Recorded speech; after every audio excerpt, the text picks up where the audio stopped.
3일차 강의는 삼성 3급 종합편의 추리 영역에서 언어 부분인 대표 유형을 함께 보도록 하겠습니다. 추리 영역의 경우 자주 출제되는 유형의 문제에 대한 풀이 방법을 제대로 파악하고 있지 않으면 문제를 푸는데 많은 시간이 소요될 수 있습니다. 따라서 이번 시간에는 추리 영역에서 주로 출제되는 문제들에 대하여 접근하는 방법을 파악해 보도록 하겠습니다. 처음에 함께 볼 대표 유형은 43페이지의 관계 유추 유형입니다. 관계 유추의 경우 2개 또는 3개의 단어를 선택지에 제시하고 이들 단어 간의 관계를 파악하여 관계가 서로 다른 나머지 하나를 찾도록 하는 문제 유형입니다. 도구와 행위자 또는 재료와 결과물, 원인과 결과 등 다양한 관계를 제시하기 때문에 여러 문제를 풀어봄으로써 출제될 수 있는 단어들의 다양한 관계를 익혀 실제 시험에서 빠르게 답을 찾아내도록 연습해야 합니다. 그러면 문제를 함께 풀어보도록 하겠습니다. 다음 짝지어진 단어 사이의 관계가 나머지와 다른 하나를 고르면 이라고 되어 있는데요. 문제에서 요구하는 것은 다른 관계의 단어들을 찾는 것이므로 다른의 동그라미로 먼저 표시하고 제시된 선택지를 보도록 하겠습니다. 1번 선택지를 보면 먼저 망치를 중심으로 대장장이와 망치, 목수의 관계를 파악해 보도록 하겠습니다. 대장장이는 망치를 만드는 사람이고 목수는 망치를 사용하는 사람이 됩니다.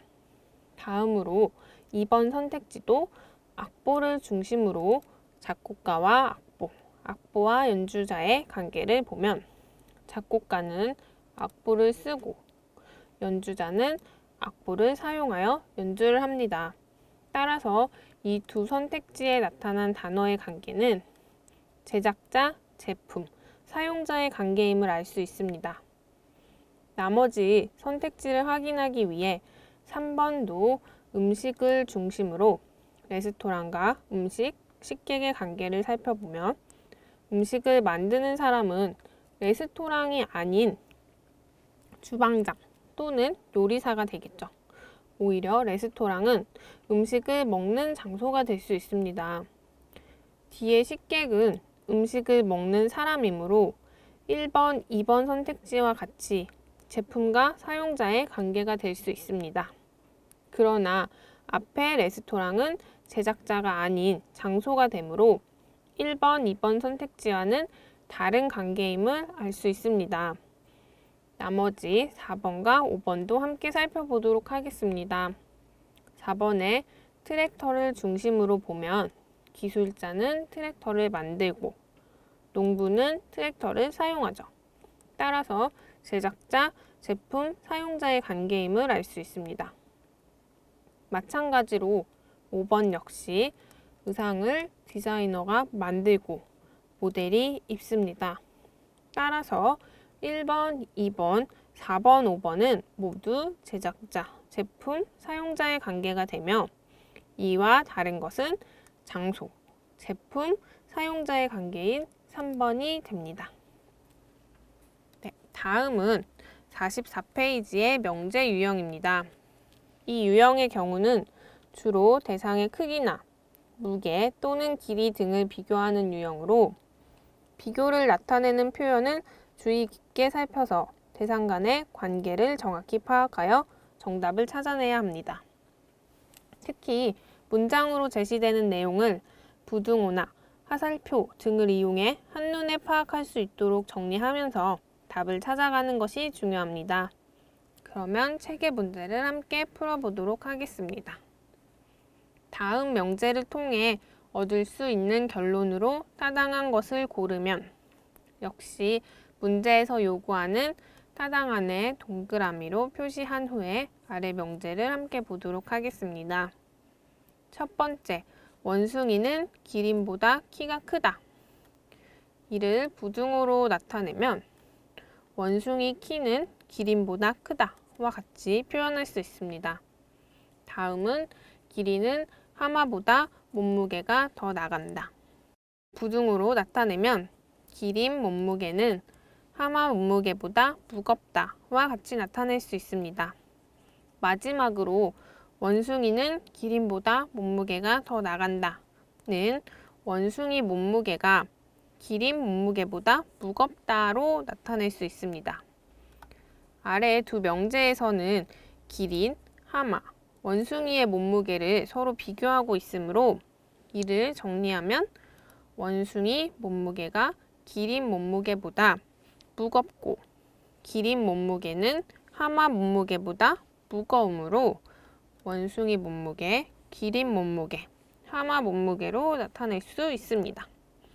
여기에서 주의해야 할 것은 첫 번째 명제에서는 키를 비교하고 있는 반면에 두 번째, 세 번째 명제에서는 몸무게를 비교하고 있다는 점입니다.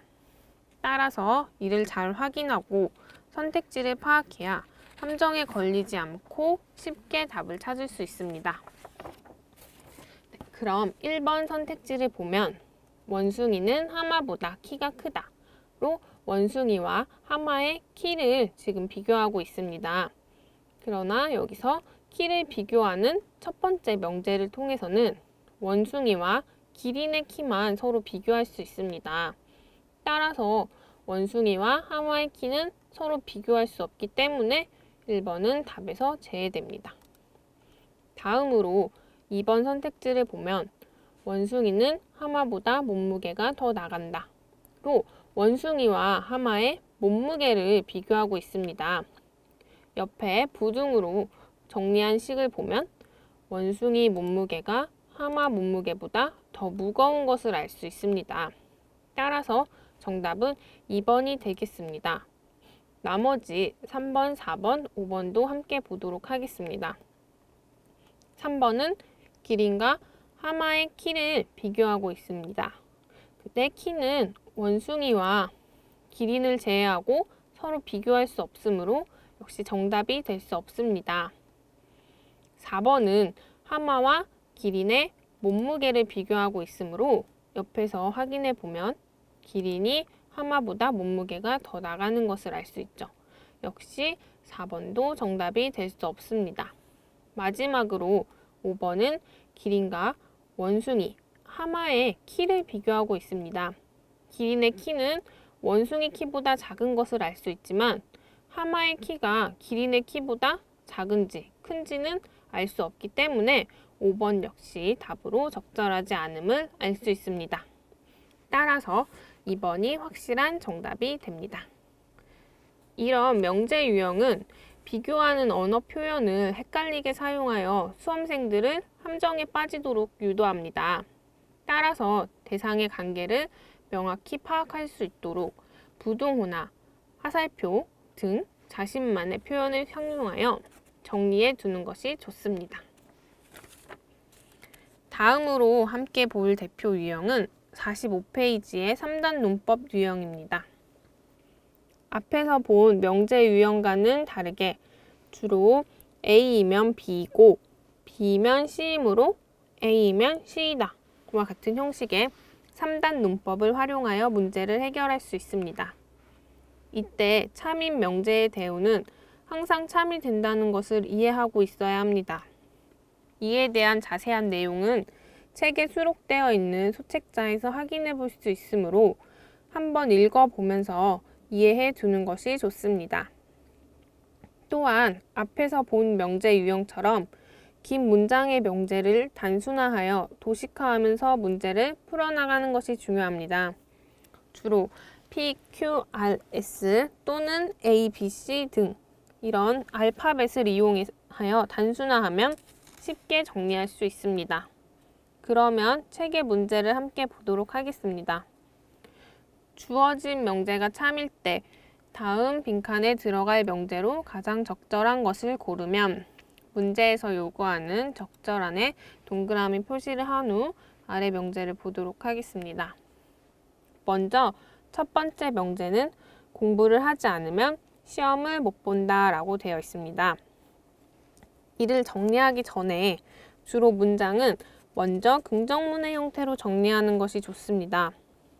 긍정문의 형태를 알파벳으로 표시해주고 부정의 표현일 경우 물결 표시나 X 등을 활용하여 도식화하는 것이 좋습니다. 그러면 첫 번째 명제를 정리해 보겠습니다. 공부를 하지 않으면 여기서 공부를 하다를 P로 보고 시험을 못 본다. 그래서 시험을 잘 본다를 Q로 보도록 하겠습니다. 그러면 첫 번째 명제는 P가 아니면 Q가 아니다로 도식화할 수 있겠죠. 이와 같은 방법으로 세 번째 명제를 보면 공부를 하지 않으면 성적이 나쁘게 나온다. 여기서 공부를 하다는 앞에서 P로 보았고 성적이 나쁘게 나온다. 그래서 성적이 잘 나온다를 R로 보도록 하겠습니다. 이를 정리하면 P가 아니면 R이 아니다가 되겠죠. 이때 P가 아니다가 바로 R이 아니다로 성립이 되려면 이 사이에 Q가 아니다와 R이 아니다가 연결해주는 명제가 들어가야 합니다.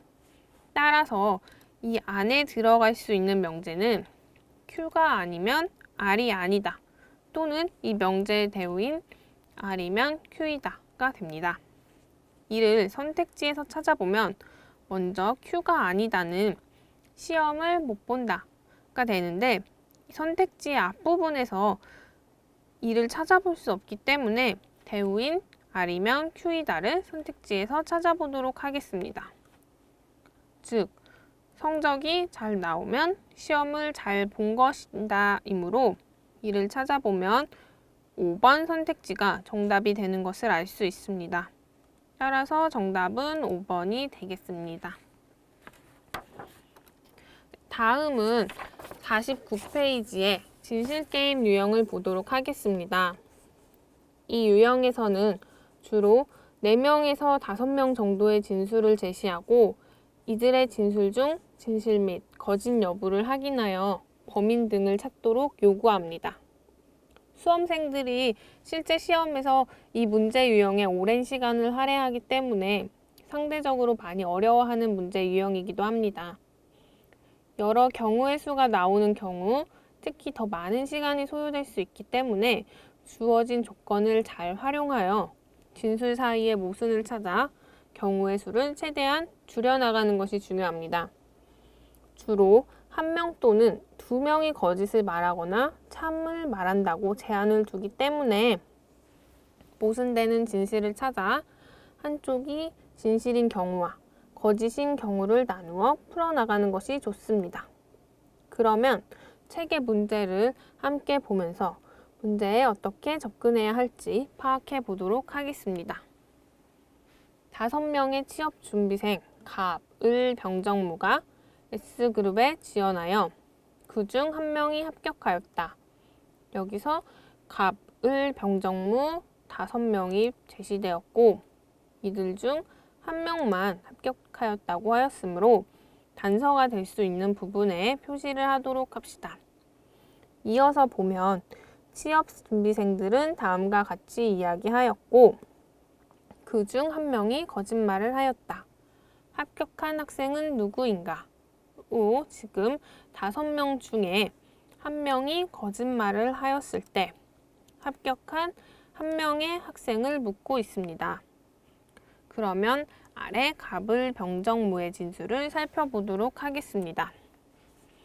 이들의 진술을 보면 지금 정의 경우 을의 말은 거짓말이다 라고 해서 합격한 사람은 정이다 라고 이야기하고 있는 을의 진술과 상반되고 있습니다. 이처럼 모순되는 진술을 찾을 때는 누가 거짓말을 하고 있다 또는 누구는 참을 말하고 있다 등의 진술을 찾아 서로 모순되는 사람을 찾는 것이 좋습니다. 여기서는 지금 을과 정이 상반된 이야기를 하고 있으므로 이 둘 중 1명이 거짓말을 하고 있음을 알 수 있습니다. 따라서 을이 거짓인 경우와 정이 거짓인 경우를 나누어 생각해보면 먼저 을이 거짓인 경우에는 나머지 4명의 진술이 모두 참이 되므로 갑과 무의 진술에 따라 을과 무는 합격하지 않았고 거짓인 을의 진술에 따라 정도 역시 합격하지 않았음을 알 수 있습니다. 따라서 본인이 합격하였다는 병의 진술에 따라 합격자는 병이 됩니다. 다음으로 정이 거짓인 경우를 살펴보도록 하겠습니다. 정을 제외한 나머지 사람의 진술이 모두 참이 되므로 을과 무는 합격하지 않았고 정의 거짓 진술에 따라 합격한 사람이 정이라는 을의 진술이 참이 되므로 정이 합격자가 됩니다. 이때 본인이 합격하였다는 병의 진술도 참이 되므로 병 역시 합격자가 됩니다. 그렇다면 정과 병이 합격자가 되는데 문제에서 제시한 조건에 따르면 합격자는 한 명이므로 이는 서로 모순이 됩니다. 따라서 5명 중 거짓말을 하는 사람은 을이 되고 합격한 학생은 병이 됩니다. 즉 정답은 3번이 되겠습니다. 이처럼 나올 수 있는 경우의 수를 먼저 파악하고 그에 따라서 주어진 조건에 따라 진술이 모두 성립하는지를 빠르게 파악하는 것이 이 문제 유형의 가장 핵심 포인트라고 할 수 있습니다. 문제 풀이 방법을 익혀서 같은 유형의 다른 문제에 적용하는 연습을 통해 문제 풀이 시간을 줄일 수 있도록 노력이 필요합니다. 마지막으로 볼 대표 유형은 52페이지의 주제 추론 유형입니다. 주로 두 사람의 상반되는 입장이 담긴 글을 제시하고 이 둘의 논점을 파악하여 공통으로 도출할 수 있는 질문을 고르도록 요구합니다. 상반되는 주장이 나오기 때문에 주로 찬성, 반대 또는 긍정, 부정 등으로 다른 의견이 나올 수 있는 주제가 제시됩니다. 따라서 먼저 선택지를 읽고 지문을 읽으면서 선택지가 지문의 주제가 될 수 있는지를 생각해 보면서 선택지를 지어 나가는 것이 좋습니다. 그러면 3개 문제를 함께 풀어보도록 하겠습니다. 갑과 을의 주장을 도출할 수 있는 질문으로 가장 적절한 것을 고르면 역시 문제에서 요구하는 적절한의 동그라미로 표시한 후 아래 선택지를 보도록 하겠습니다. 1번 선택지의 경우 국가 경쟁력의 강화 방식을 이끌어내는 질문이며 2번 선택지는 평등이 일어나지 못하는 이유를 또 3번 선택지는 생산수단의 소유 형태를 이야기하도록 하는 질문입니다. 4번은 생산수단의 정의를 5번은 노동의 가치 평가에 대한 이야기를 이끌어내도록 하는 질문입니다. 이제 선택지를 읽었으면 과연 갑과 을이 어떤 이야기를 하고 있는지를 파악해 볼 차례입니다. 먼저 갑의 주장을 보면 인간은 자신이 일한 만큼의 보상이 들어오지 않으면 목표를 달성하지 않으려고 한다. 인간은 어떤 것이 자신에게 더 큰 보상이 돌아오는지 합리적으로 판단할 수 있는 존재이기 때문이다. 만약 생산수단을 국가가 소유하여 모든 사람들에게 동일하게 보상한다면 아무도 일하지 않을 것이다.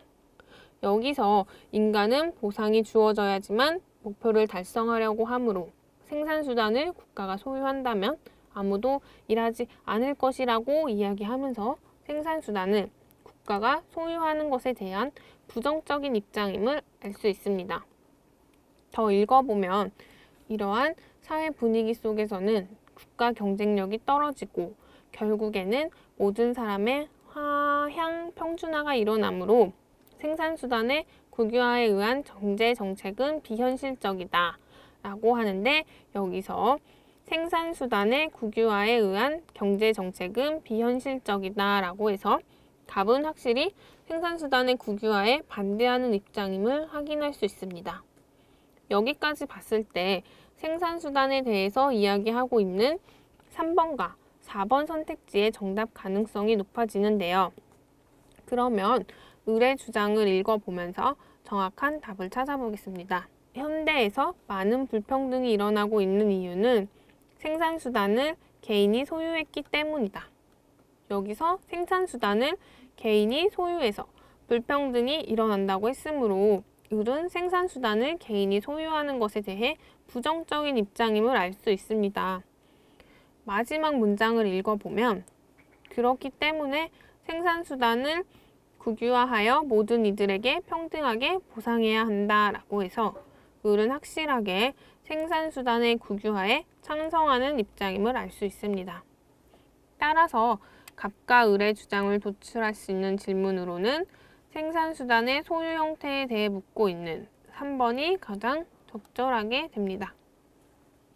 네, 여기까지 추리 영역의 대표 유형 문제들을 살펴보았습니다. 학습한 풀이 방법을 유형 점검의 문제들에 적용하는 연습을 통해서 확실하게 유형을 익힌다면 실제 시험에서도 높은 점수를 받을 수 있을 것이라고 생각됩니다.